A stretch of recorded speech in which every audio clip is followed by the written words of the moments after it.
A very good morning. I am Lakshminarayana Gunta, PGT in Zoology at APMS and Junior College Karavanja, and also working as NEET Super 60 Zoology faculty at Duppalvalsa, Srikakulam. Today we are going to discuss the generation and conduction of nerve impulse, part 1. Under this part, we are going to recap the structure of a neuron, and also we are going to discuss the ion channels and different types of ion channels and the resting membrane potential. In our next session, we are going to finish this topic. Okay, let us move to the structure of a nerve cell. A nerve cell, as we already have studied, it has three major parts. The one which is shown here is the cell body or the soma or the pericardium. It has a large nucleus. The branching like structures arising from the cell body or the soma are called as the dendrites. It is the second part, and a long cylindrical structure is called as the axon. The three parts are the cell body or the soma or the pericardium, and the branching structures, the dendrites, and this one the axon. Okay, the axon, it is a long cylindrical structure which is covered by a sheath like structure which is called as myelin sheath, and this myelin sheath, it is produced by specialized cells of the axon called as the Schwann cells. And this one is a Schwann cell, and this Schwann cell, it produces the myelin sheath. This myelin sheath, it acts as an insulator, as like an electric wire is insulated by a plastic material, and similarly the axon is also insulated by this myelin sheath. And here and there are gaps. These gaps, they are called as nodes of Ranvier. These gaps, they are called as nodes of Ranvier. And this axon ends with axon terminals. Okay, these axon terminals, they conduct the nerve impulse that is traveled all through this axon to the next nerve cell or to another cell. Okay, and these dendrites, they receive nerve impulses from the adjacent neuron. Okay, adjacent neuron or a nerve cell. And one more important part with regard to this nerve cell is the axon hillock. The axon hillock is the most sensitive region of a nerve cell, and this is the region where the decisions are taken, and this is the region where the nerve impulse starts in a nerve cell. Okay, this one is called as axon hillock. This axon hillock, it is the most sensitive area of a nerve cell. It is the region where the nerve impulse is generated, where the nerve impulse is started, or where the nerve impulse is initiated. It is the region of the nerve cell where the decision making is there. That means the axon hillock is the decision making center of a nerve cell. Okay, and the cell body of the soma, the pericardium of a nerve cell consists of these granule-like structures. These granule-like structures, they are called as Nissl granules. These Nissl granules, they are responsible for the gray color. You have studied the gray matter of a spinal cord, the butterfly-shaped gray matter of a spinal cord. It is because of the presence of these cell bodies.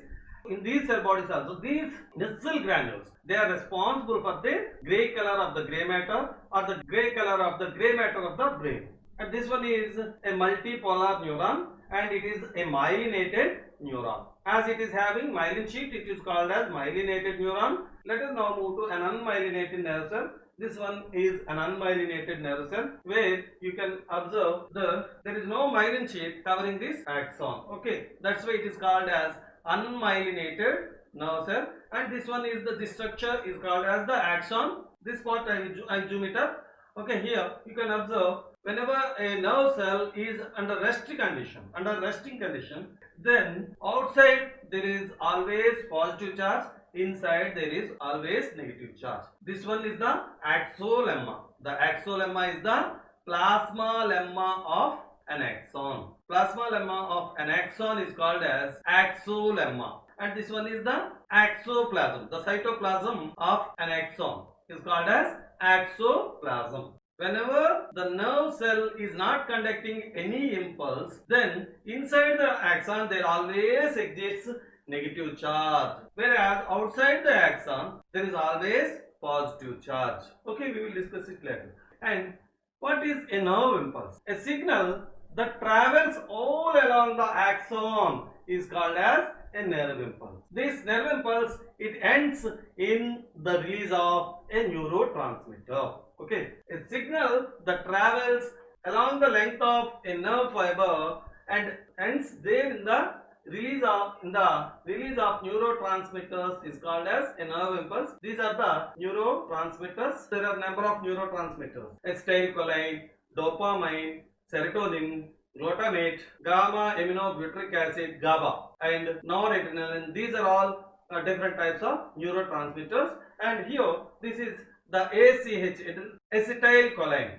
Acetylcholine is the neurotransmitter which is released here. This acetylcholine was the first neurotransmitter discovered. Okay, the first neurotransmitter discovered was the acetylcholine, ACH. And this ACH, it is received by the dendrites of the next nerve cell, or it may be a muscle cell. Okay, this nerve impulse, it travels along the neuron or across a synapse. This one is a synapse. Okay, between a neuron and an effector. The effector, it may be a muscle. Here you can clearly observe this one is the axon, and these are the axon terminals. The action potential is being conducted, and from there it is being conducted to the muscle cell. Thereby the muscle cell respond accordingly. Okay, this is a nerve impulse. And let us move to the next subtopic, that is ion channels. As we already have learned,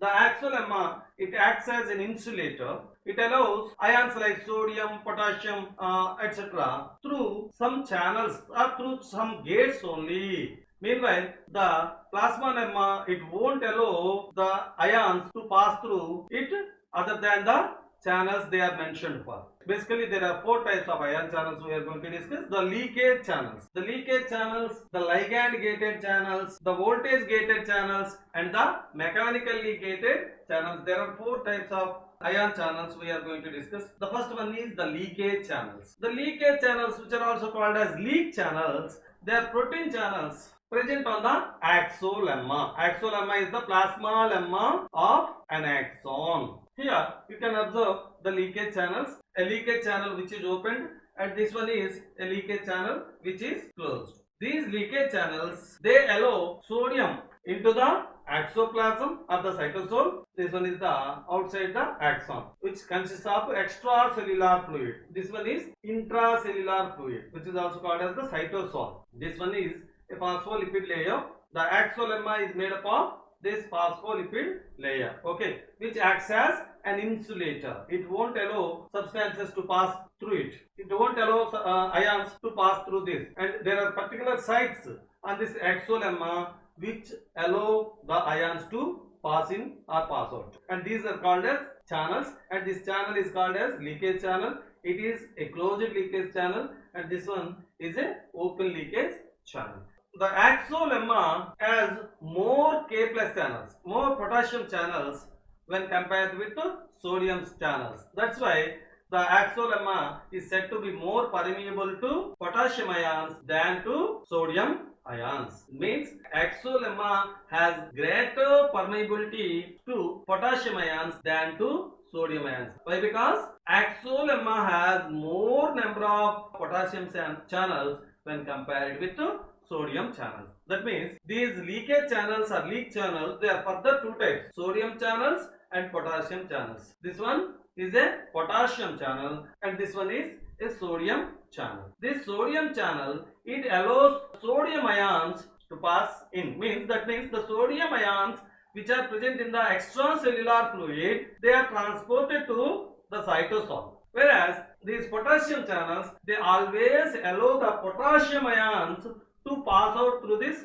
channel to outside, that is to the extracellular fluid from the, that means the leakage channels are two types: sodium leakage channels and potassium leakage channels. Potassium leakage channels, they allow potassium to outside only, okay, not vice versa, okay. Whereas the sodium channels, they allow the sodium ions into the cytoplasm or into the axoplasm, okay, but not vice versa. And in addition to this, you can observe it is a sodium potassium pump. which allows both sodium ions and potassium ions. The sodium ions, they move from inside to outside, and potassium ions, they move from outside to inside. We will learn it later. Okay, coming to the next channel, that is ligand gated channel.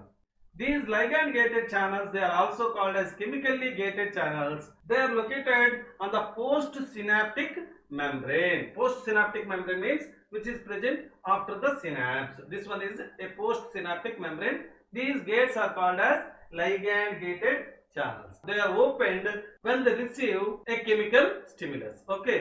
These ligand gated channels, they transmit a nerve impulse between two neurons or between a neuron and a muscle. These ligand gated channels, they open or close in response to a particular chemical stimulus. That's why they are called as chemically gated channels. And the chemical ligands that are involved in the opening of these ligand gated channels are, they may be neurotransmitters or they may be hormones. Okay, the neurotransmitters: acetylcholine, dopamine, serotonin, glutamate, gamma aminobutyric acid, GABA, noradrenaline, or these are some neurotransmitters. Okay, and hormones, sometimes hormones also, they open these ligand gated channels. And coming to the next channel, that is the voltage gated channels, which are again located on the axolemma. This one is a voltage gated channel, and these channels, they open or close in response to a potential change. These voltage gated channels, they participate in generation and conduction of nerve impulse. Okay, these are the most important gates in the generation and conduction of nerve impulses. Okay, and these voltage gated channels, they are further divided into two types: the voltage gated sodium channels and the voltage gated potassium channels. These voltage gated sodium channels, they allow sodium ions only through them. That's why they are called as voltage gated sodium channels. They open or close in response to change in electrical potential. And these voltage gated sodium channels, they have both activation and inactivation gates. Unlike these voltage gated sodium channels, the voltage gated potassium channels, they have only activation gates, but they don't have inactivation gates. These voltage gated potassium channels, they allow potassium ions through them only. They won't allow sodium ions to pass through them. Coming to the next type of channels, they are mechanically gated channels. They are again located on the axolemma.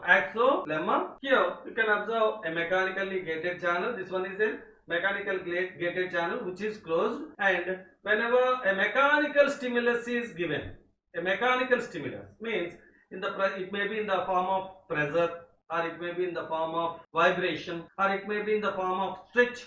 All these, they cause a mechanical stimulus on the nerve. As a result of mechanical stimulus, the gate is open. The mechanical gated channel is open, and the ions, they pass through the axolemma. And these mechanical stimuli, they may be a vibration, a touch, pressure, and stretching of a tissue. Okay, here you can clearly observe this one is a mechanically gated channel which is closed one, and that's why the ions, they won't pass through this axolemma. But here, whereas this one, it is whenever a mechanical stimulus is given, this gate is open so that the ions pass through this gate. Okay, and there are a number of examples for these mechanically gated channels. Example 1 is auditory receptors present in the ear, and whenever a sound vibration is there, then the eardrum or the tympanum, it vibrates. Because of the vibrations, what happens?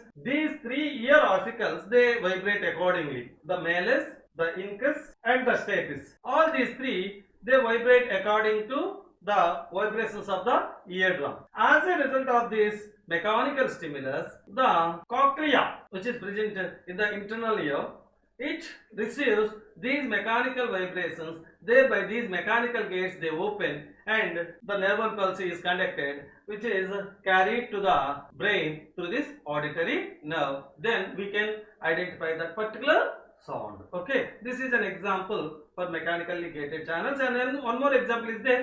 The stretch receptors or pressure receptors or touch receptors present in our skin is another example. Here in this picture you can observe this one is the dermis and this one is the endodermis. Okay, here you can observe this one is cold temperature receptor and this one is a pressure receptor and this one is a touch receptor. Okay, these receptors, these touch receptors, pressure receptors, cold temperature receptors, and they have these mechanically gated channels. As a result, these nerves, they carry the nerve impulse to the brain. Okay, these are mechanically gated channels. Okay, and let us move to the last subtopic, that is the resting membrane potential.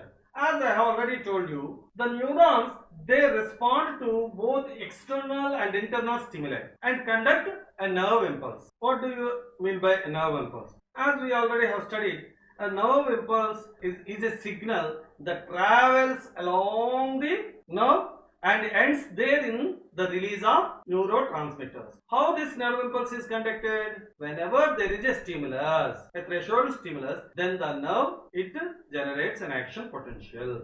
What do you mean by a stimulus? A stimulus is any change in the environment that causes a nerve impulse. As we already have discussed, during resting stage, there is an unequal distribution of ions on both the sides of the axolemma. Here you can clearly observe there is negative charge always inside the axolemma and positive charge outside the axolemma. Okay, means there is always negative charge inside the axon and positive charge outside the axon whenever a nerve is under resting condition.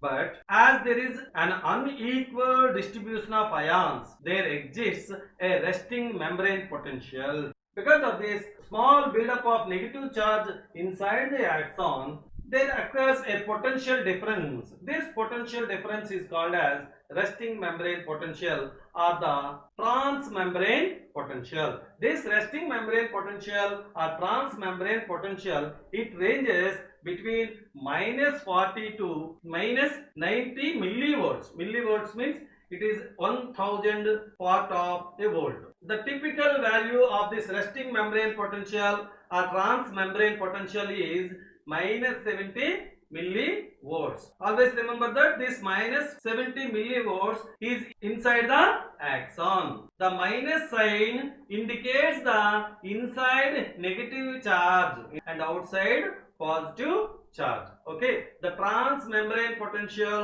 of the resting membrane potential is -70 millivolts. We can measure this potential difference with the help of microelectrodes. If we place one microelectrode on axolemma and another one inside the axoplasm, then the potential difference shown by the voltmeter is -70 millivolts, which is called as transmembrane potential or resting membrane potential. At resting stage, the axolemma is called as polarized when the inside voltage is -70 millivolts. If the inside voltage is further less negative, it is said to be depolarized. Here you can observe this one is an axon, and at resting stage the axon looks like this, which is called as polarized one. And when a nerve impulse is being conducted, what happens inside? It becomes less negative, and this is called as depolarized. And the minimum voltage required for the conduction of nerve impulse is -55 millivolts, which is called as threshold potential, which is -55 millivolts. Unless this -55 millivolts of threshold potential is not observed, is not there, then there is no conduction of nerve impulse. And coming to the hyperpolarization, what do you mean by hyperpolarization? If inner side there is more negativity, it is said to be hyperpolarized. Means -70 millivolts is polarized state. Above that means -90 millivolts is hyperpolarized state. Okay, don't bother about all this. We are going to discuss all these concepts in detail in our next segment. Thank you for watching and follow me on YouTube simply by typing Lakshmi Narayana Gunta. Thank you.